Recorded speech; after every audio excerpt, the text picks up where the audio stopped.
Olá, esta aqui é a última semana do segundo turno das eleições e chegou o momento então de nós conversarmos sobre o fascismo. Até porque se eu não fizer isso agora, se eu não postar este vídeo agora, o tema vai perder um pouco da relevância e de toda forma o Bolsonaro vai ganhar as eleições, né? O que parece é que cada vez que um esquerdista chama ele de fascista, uma outra pessoa sensata, ajuizada, vota nele, porque cada vez ficam mais gritantes, cada vez ficam mais evidentes todas as barbaridades e todas as falácias da esquerda. E calma, antes que você mesmo me chame de fascista, ou antes que você cancele a sua inscrição, e até antes mesmo de você deixar o seu dislike no vídeo, caso você não seja eleitor do Bolsonaro, né, porque as coisas estão muito polarizadas, eu só gostaria que você lembrasse o quanto que o canal já ajudou você aqui, sem eu ter interesse nenhum, sem eu ter feito qualquer tipo de propaganda ideológica, e continuo não fazendo, certo? O meu voto no Bolsonaro é um voto estritamente guiado pela minha consciência. Eu explico isso no outro vídeo no qual eu comparo os planos de governo. Então, antes de você adotar qualquer medida, lembre que o canal já ajudou você, e caso você venha a cancelar a sua inscrição, quando você voltar aqui no canal, e especialmente por causa de semana de prova, né, se você for estudante de direito, quando você voltar aqui no canal, o YouTube e o Google vão estar vendo você assistindo os meus vídeos aqui. E se você cancelou a sua inscrição por causa dessa série, se inscreva de novo, não tem problema. Eu não vou ficar chateado, eu não vou ficar magoado, eu não vou xingar você de nada, tá bom? Mas uma outra coisa antes de começar é o seguinte, como os ânimos estão muito à flor da pele neste momento, e como esse assunto em especial é um assunto que toca nas paixões, nas emoções das pessoas, aqui nos comentários, por favor, sem ofensas de ambos os lados, tá bom? A primeira coisa a dizer sobre o assunto é que o simples fato de nós termos essa conversa é um absurdo. Essa aqui é uma conversa de maluco. Em primeiro lugar, porque esse termo, essa expressão fascismo, né, e o adjetivo fascista só fazem sentido dentro do seu contexto. E o fascismo foi um movimento político da Itália na primeira metade do século passado que foi derrotado com o fim da Segunda Guerra. E outra coisa, os tribunais brasileiros já têm decidido que você chamar alguém de fascista configura injúria. Então isso pode configurar um crime, crime contra a honra, injúria, e isso pode resultar numa condenação civil por danos morais. Então cuidado, hein? Preste atenção no que você está fazendo por aí. Mas vamos tentar compreender a coisa, compreender o que é o fascismo do ponto de vista teórico, do ponto de vista doutrinário, quais são as doutrinas fascistas, né? E do ponto de vista histórico. Agora, antes disso, é preciso também que nós compreendamos bem o seguinte. Depois da Segunda Guerra, o termo fascismo e o adjetivo fascista, o substantivo fascismo e o adjetivo fascista, se tornaram qualificações que a esquerda se apropriou, qualificações das quais a esquerda se apropriou para qualificar qualquer posicionamento que eles mesmos identificam como sendo de extrema direita. O que na verdade é uma grande bobagem também, porque esses termos, esquerda e direita, são completamente anacrônicos. Hoje eles já não dizem mais nada, e se você quiser entender isso um pouco melhor, eu não tenho tempo para tratar sobre isso neste vídeo aqui, eu sugiro que você pesquise a respeito do diagrama de Nolan. Então a coisa toda funciona mais ou menos assim. Sabe quando uma criança termina uma discussão ou termina uma brincadeira xingando a outra de boba ou de chata? Pois é isso que um esquerdista faz com o termo fascista. Deixa eu falar um pouquinho então sobre história, para você até entender também o que está por trás de toda essa conversa a respeito do nazismo e do fascismo serem de direita ou de esquerda. Lembrando que esses termos, para mim, não significam nada, e eu uso aqui, inclusive quando eu falo em esquerda e esquerdistas, como eu já mencionei, só por uma simplificação didática, certo? Mas o correto mesmo seria tratar a respeito de socialismo propriamente, certo? E a grande questão é que o Benito Mussolini, o grande líder fascista, sempre foi socialista.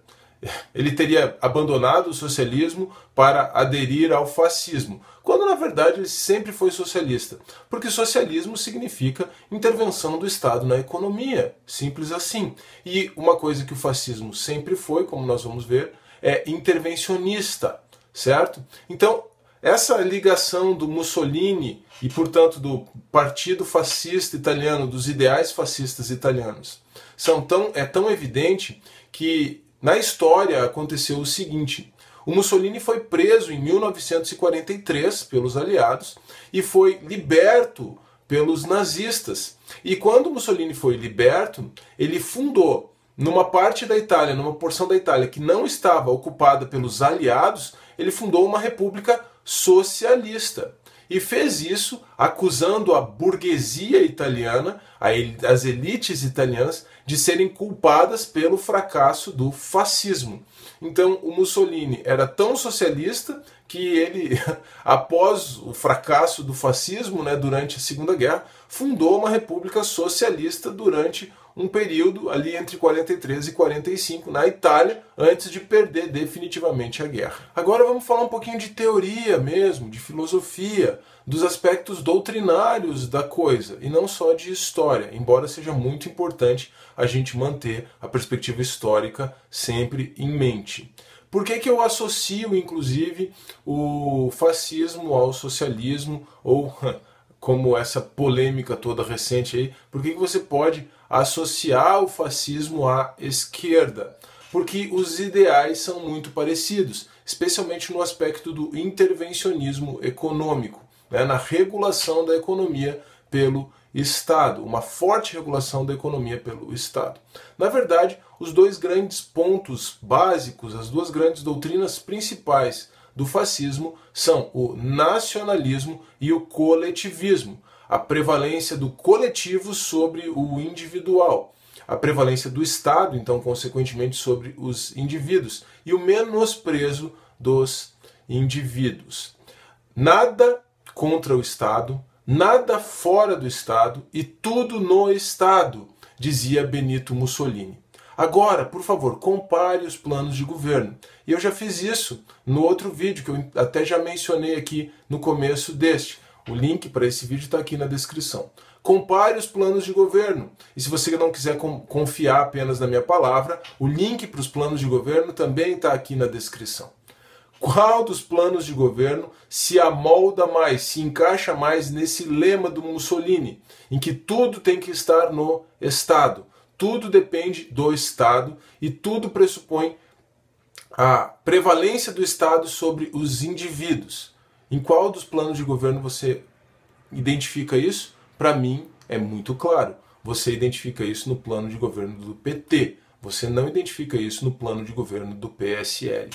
Além disso, o fascismo, embora hoje seja classificado como de extrema direita, e eu já mencionei que isso não tem muita relevância na prática, embora o fascismo fosse classificado como de extrema direita, ele era abertamente contra o conservadorismo moral, contra a religião e contra o liberalismo do ponto de vista econômico. E agora, de novo, o plano de governo do candidato que é acusado de fascista, ele tem, por um lado, uma pauta conservadora, sim, mas por outro lado, ele é muitíssimo mais liberal do ponto de vista econômico do que o outro plano de governo. Então, nesse aspecto, qual dos planos de governo, qual dos partidos, qual dos candidatos está mais aproximado doutrinariamente do fascismo? Responda você mesmo a pergunta. Obviamente, o fascismo também era antidemocrático, era contrário à democracia. E eu sei que tem um dos candidatos que é considerado pela esquerda como um risco contra a democracia.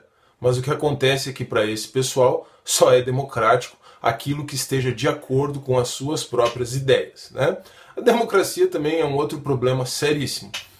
Essa questão de legitimar um determinado plano de governo e determinadas pessoas pela vontade do primeiro número inteiro, acima de 50%, dos votos válidos, das pessoas que forem votar ainda por cima, é muito complicada. Eu prefiro o individualismo, o individualismo metodológico, eu prefiro a anarquia da propriedade privada, o anarcocapitalismo. Mas, tudo bem, as pessoas querem democracia, né? Acontece que democracia é um conceito, especialmente que os socialistas, as pessoas da esquerda, preenchem da forma como quiserem. E aí o que não estiver de acordo com as suas próprias ideias, desculpa, eles já taxam imediatamente de antidemocrático. Agora, veja só as notícias recentes aí, especialmente as notícias das últimas semanas. Quem é que está querendo, não só no plano de governo, porque eu já tenho falado isso nos últimos 2 vídeos a respeito desta série aqui, quem é que está querendo, não só no plano de governo, mas agora na prática, controlar as redes sociais, né? Censurar o WhatsApp, cortar o WhatsApp nesse período. Quem que está querendo isso? O suposto candidato, ou o candidato que supostamente defende a democracia, né? Muito democrático isso, muito democrático retirar a voz da população, muito democrático tolher essa plataforma ou essas plataformas aqui que permitem a difusão da informação de uma forma nunca antes vista, né, que permitem que você se informe da forma como você quiser, da maneira como você quiser, e sim, eu pressuponho que você tem maturidade, que você tem um cérebro e que você possa filtrar o que é fake news, que você possa filtrar, inclusive aqui na minha manifestação, o que tem um viés ideológico, o que tem um viés emocional, você seja capaz de filtrar isso e retirar desse vídeo aqui, como de qualquer coisa que está na internet hoje, retirar aquela informação que é valiosa para você. Aliás, eu coloco os planos de governo aqui embaixo para você avaliar por você mesmo. Eu mesmo exponho a minha cara à crítica. Eu deixo você comentar e eu respondo os comentários que forem feitos contrários ou apresentando um ponto de vista contrário, eu respondo. Então vejam, isso seria uma democracia deliberativa, né? Isso seria pelo menos debater, né? Isso seria pelo menos conversar. Mas não tem como conversar com esse pessoal, porque quando a conversa leva a um rumo que eles não estão gostando, que eles não querem, o que eles fazem? Xingam o oponente de fascista. Aliás, só uma observação aqui. O meu filho está muito ligado nessas coisas, né, muito interessado, e ele estava querendo ver os debates anteriores. Então nós fomos lá ver o debate das eleições de 89, e aí nós não encontramos o Enéas ali, que nós queríamos mostrar para ele, e pegamos um debate de 94. Uma seleção das intervenções do Enéas no debate das eleições de 94. E aí, um repórter que foi fazer uma pergunta para o Enéas, fez a pergunta, e na pergunta de que ele acusou o Enéas, adivinha? De fascista. E mais, ele não deixou o Enéas responder. Ele interpelava ele, interrompia ele, chamando ele de fascista. Gente, essa estratégia não é nova, presta atenção. E não pensem que os fascistas eram contrários aos trabalhadores, não, hein? Eles eram muito favoráveis aos trabalhadores. Lembre do intervencionismo econômico que eu já mencionei. Uma das características do intervencionismo é o dirigismo contratual. Então você não permite que as pessoas contratem livremente, e isso especialmente nas relações de trabalho. E é assim até hoje aqui no nosso país. Então o que acontece é que no meio de agitações, realmente isso aconteceu, no meio de agitações dos trabalhadores na Itália, na primeira metade do século XX, e diante das doutrinas socialistas, comunistas, o fascismo se apresentou como uma alternativa nacionalista. Então realmente existe uma agenda, uma pauta fascista contra o socialismo. O fascismo elegeu o comunismo como o seu grande adversário para poder crescer em cima disso. Mas do ponto de vista econômico e doutrinário, o fascismo está muito próximo do socialismo, do comunismo socialista, do socialismo, em muitos aspectos. Então, o que aconteceu na Itália, especialmente, foi que o fascismo se apresentou como uma doutrina que procurava juntar o governo, os trabalhadores, por meio dos seus sindicatos, né? Houve um aparelhamento dos sindicatos na Itália fascista, presta atenção, já vou falar mais sobre isso. Então, juntando governo, trabalhadores por meio de sindicatos e empresários para alcançar a grandeza da nação italiana. Lembre do nacionalismo, e esse nacionalismo então resultava em intervencionismo econômico, como eu mencionei. Essa doutrina que propunha a união entre governo, empresários e trabalhadores por meio dos seus sindicatos, que resultou no aparelhamento dos sindicatos e no reconhecimento de diversos direitos trabalhistas, essa doutrina era chamada de corporativismo fascista. E agora, se você não sabe isso, seria bom você estudar não só a história geral, mas também um pouco da história do nosso próprio direito.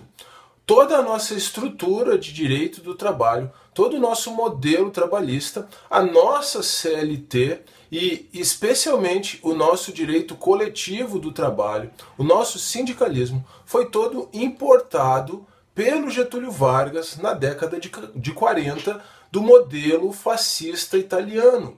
A nossa CLT foi toda ela inspirada, foi praticamente uma cópia, na verdade, da Carta del Lavoro da Itália fascista do Benito Mussolini. E isso, gente, eu não estou falando aqui, isso não é uma afirmação de modinha, porque o pessoal fala bastante sobre isso agora. Isso está de fato registrado. Olha, por exemplo, Maurício Godinho Delgado, tá? Um livro que eu tenho há praticamente 10 anos, certo? Aqui está escrito, e aliás mais de uma vez, porque o Delgado é bem repetitivo, aqui está escrito mais de uma vez essas coisas. E o Delgado critica severamente o modelo, especialmente o modelo sindical brasileiro, chamando de antidemocrático, chamando de, demonstrando, só não chama com todas as letras de fascista, né, mas dizendo que foi inspirado no modelo fascista italiano. Agora, qual que é o partido que incorpora todo esse discurso, toda essa demagogia, todo esse populismo varguista, né? Qual que é o partido que incorpora isso no seu discurso, no seu plano de governo e defende tão veementemente a CLT? E mais do que isso, já falei que o nosso modelo sindical ele é inspirado num sistema antidemocrático, num sistema fascista, e uma das principais características antidemocráticas fascistas, por quê? Porque criadas pelos fascistas, tá? Fascismo aqui tem um caráter genitivo, ou seja, fascismo tem a ver com do fascismo ou dos fascistas, certo? É uma característica, algo que foi criado pelos fascistas. Simplesmente assim. Qual é o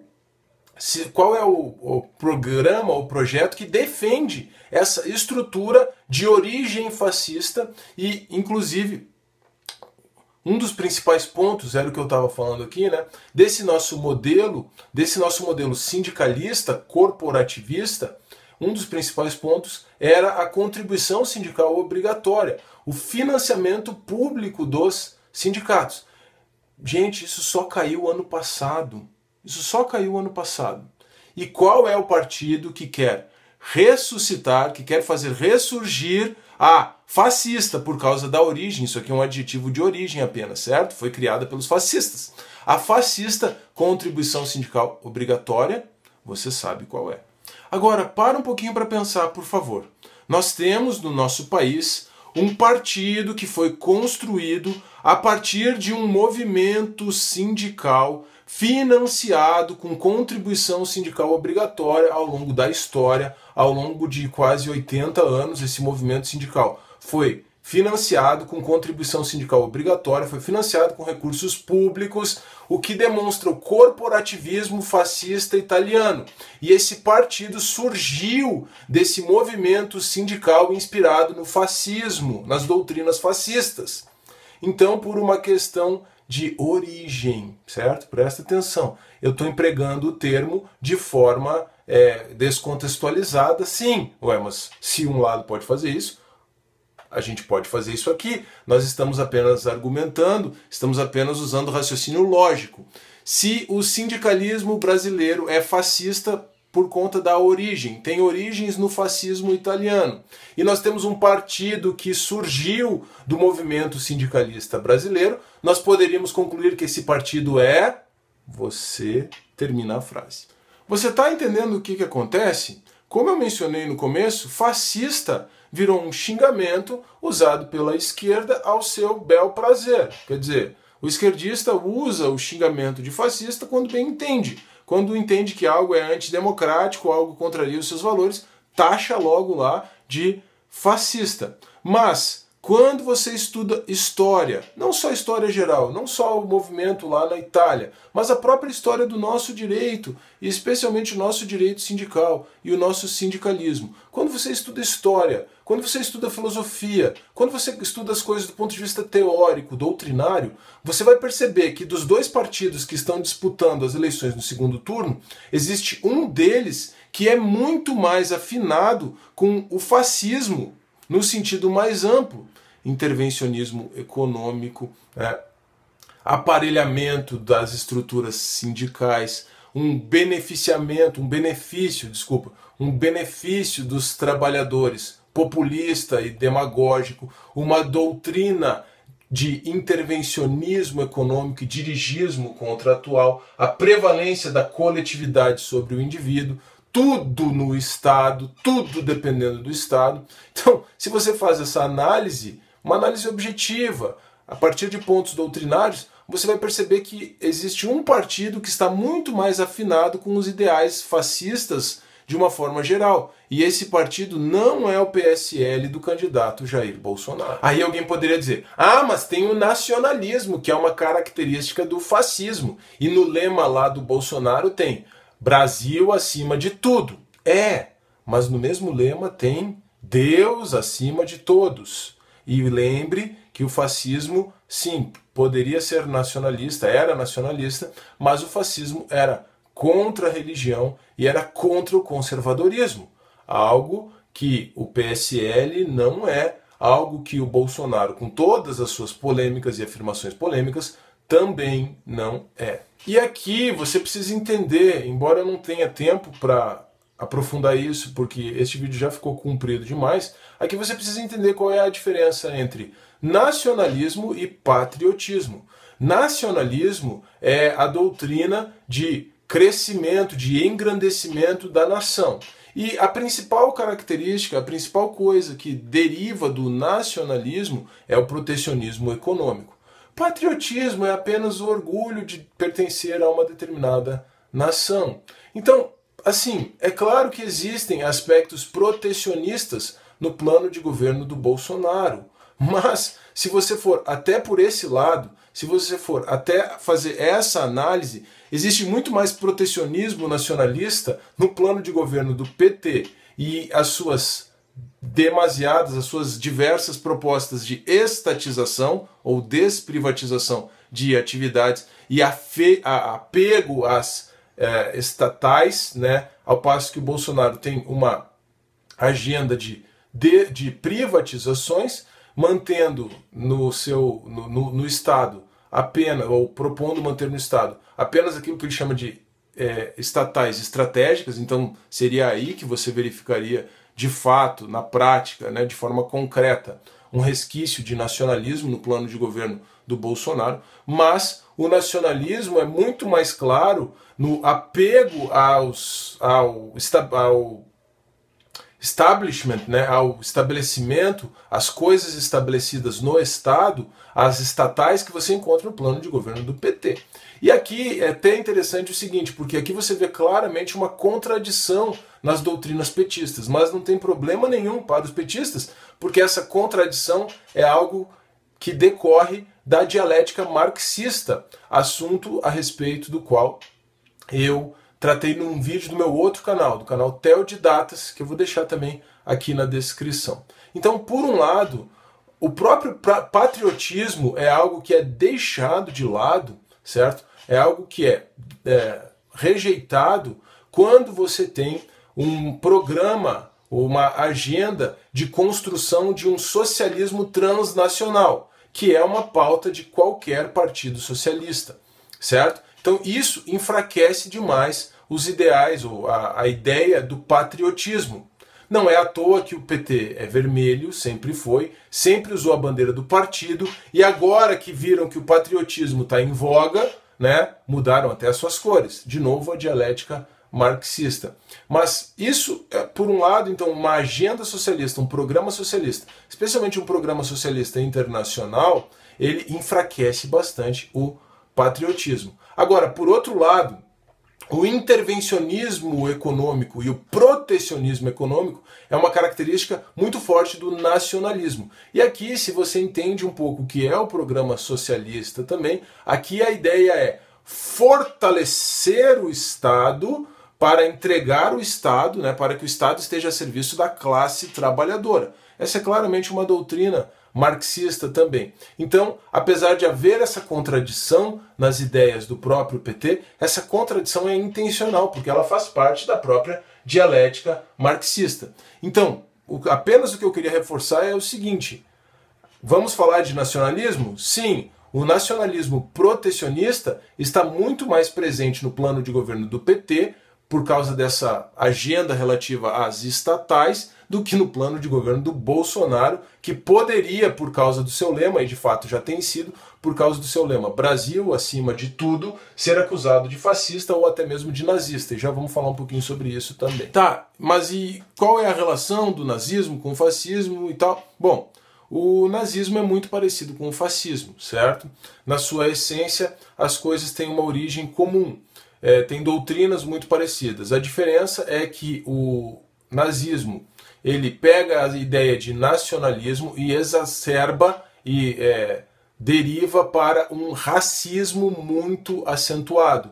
E aí o Hitler, né, o Mussolini, né, o Partido Fascista Italiano, desculpa, o Mussolini, o Partido Fascista Italiano, defendiam a superioridade da Itália, né, a grandeza, o crescimento da nação italiana. Eles queriam voltar lá a Roma antiga, né, a grandeza de Roma.